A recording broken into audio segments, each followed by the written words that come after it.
Hello, everybody. Welcome to Talk About Houses. I'm Todd. I'm Lana. Okay, so we found this really cool chart we want to talk about. The title of the chart is Homeownership, a Hedge Against Inflation. This is the chart.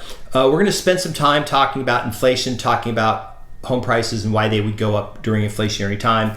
And we're going to analyze all these different decades and decide like what the differences were in the decades. Okay, so as you look at this chart, if all the green columns you see, that's the inflation rate. And what that is that's the annual average inflation rate per year. It doesn't mean that from 1970 to 1979, inflation was 7.1%. That was the average inflation rate during that time, okay, per year. So the orange column, or home price appreciation, okay, 70s.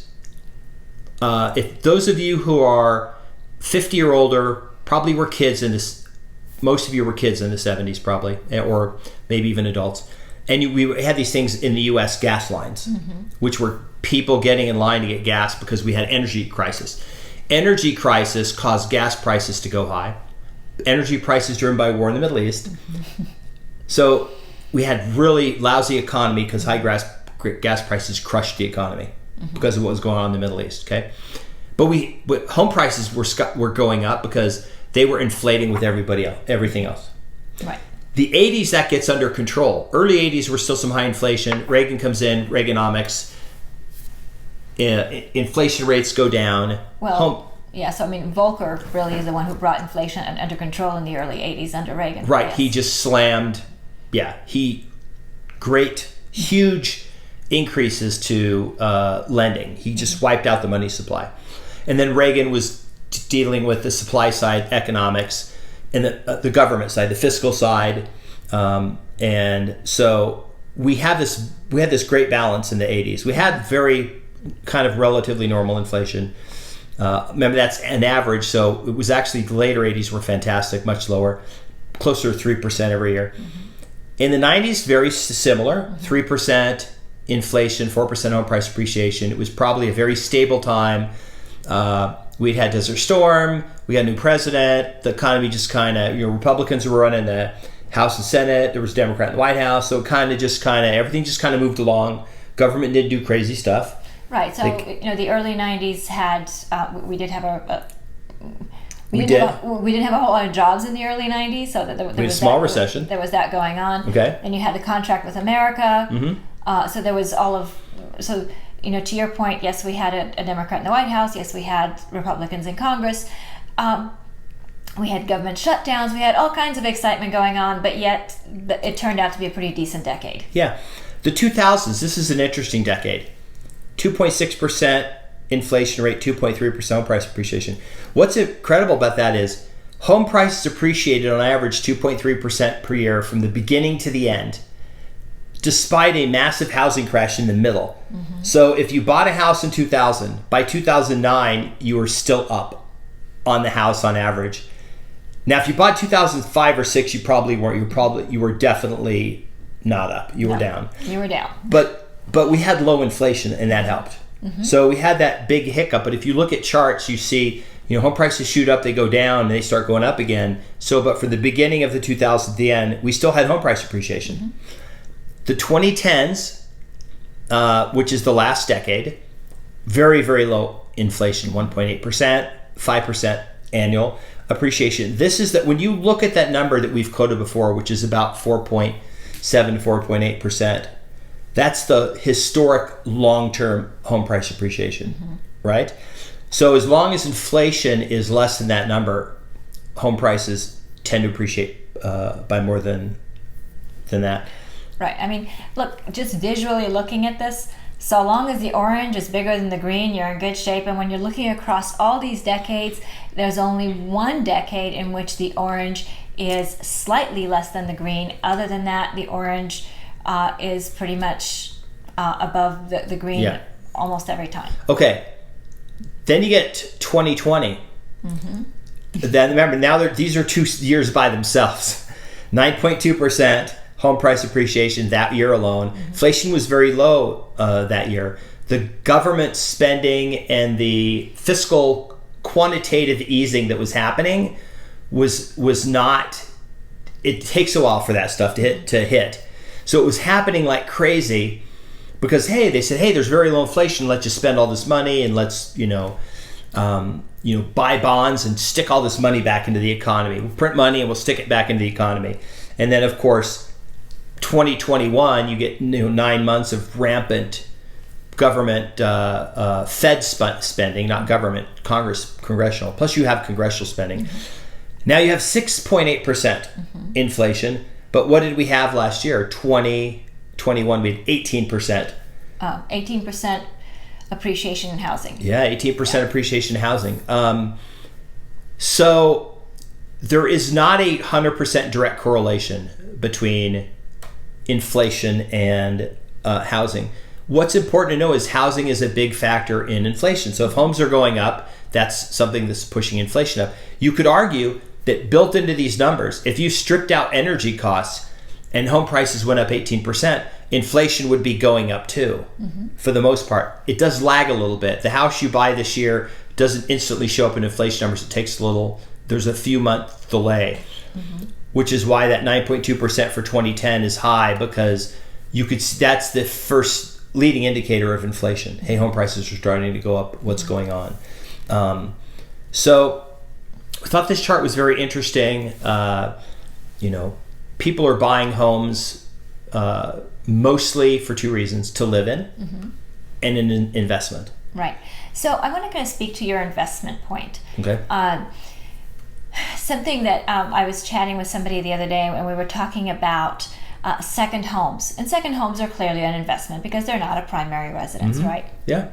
And the discussion was, well, do people who are interested in purchasing a second home, are they purchasing them now, or are they purchasing them in 5 years or 10 years?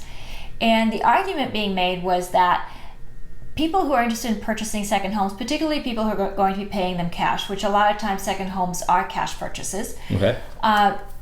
They are choosing to purchase those second homes sooner rather than later for a couple of reasons. Okay. One, because of inflation, and two, because if you're going to be purchasing the second home anyway, you may as well purchase it now and start making those memories now and start enjoying that second home and that lifestyle now rather than at some point down the road.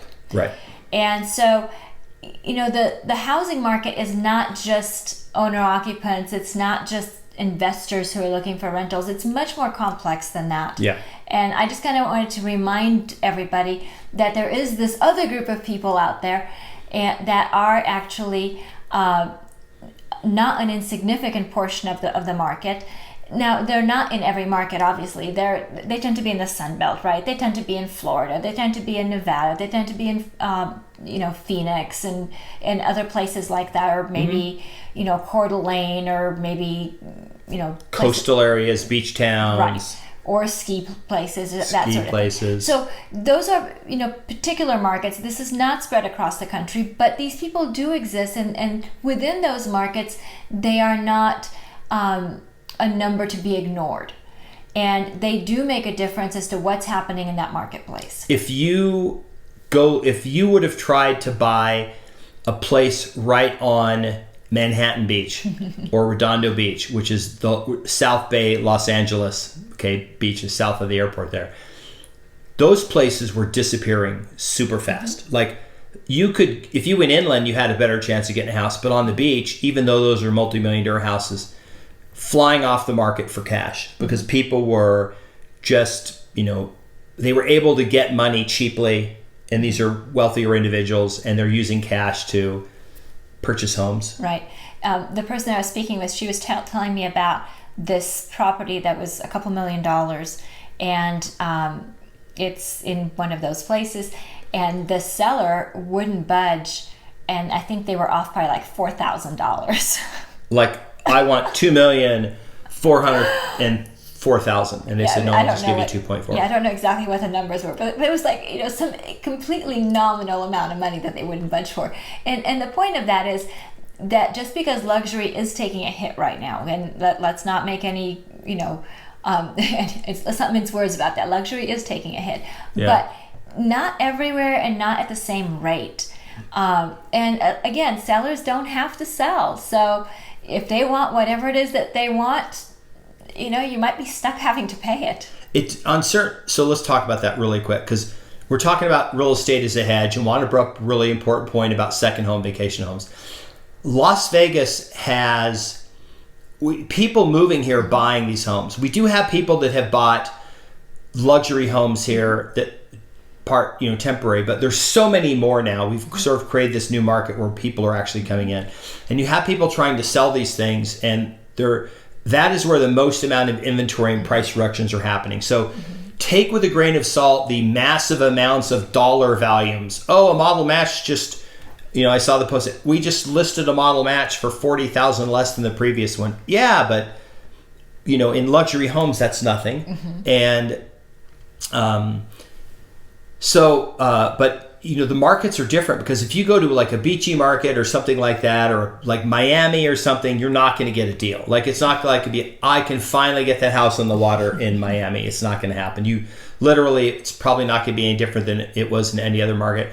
And I called somebody who's in one of these luxury markets, and I said, hey, I see some houses starting to come on the market. And he said, oh yeah, but they have cash offers. They all still have cash offers.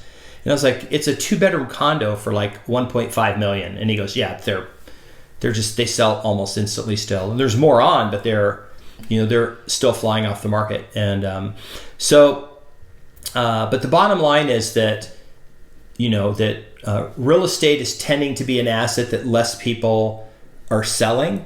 I believe that we have more individuals investing in real estate than previously, whereas the average person didn't own a rental house. We're starting to see more and more people that have rental houses. And the bad news is if you're a tenant and you've been thinking 3 or 4 years ago I should buy a house, and you didn't, did you miss out? I don't know. Do you have another opportunity? Prices drop again, which they look like they're going to start dipping down a little bit. You might want to. I don't know, but it's just it's a general rule. The inflation rate is whatever it is sort of irrelevant if you own you don't really care if you own real estate. Right. So real estate is kind of one of these boats that tends to rise with inflation. So it will, generally speaking, at least keep up with inflation, if not exceed it as far as appreciation. Yeah. Anyway, we liked the chart. We thought it was pretty cool. We did a video a few months ago on the same topic, but this gave us a lot more, we like the way it did it by decade and everything. We have a bunch of charts like that. So anyway, please subscribe, hit the notification bell, share the video, like the video, comment on the video, and we'll see you on the next video. Bye. Bye.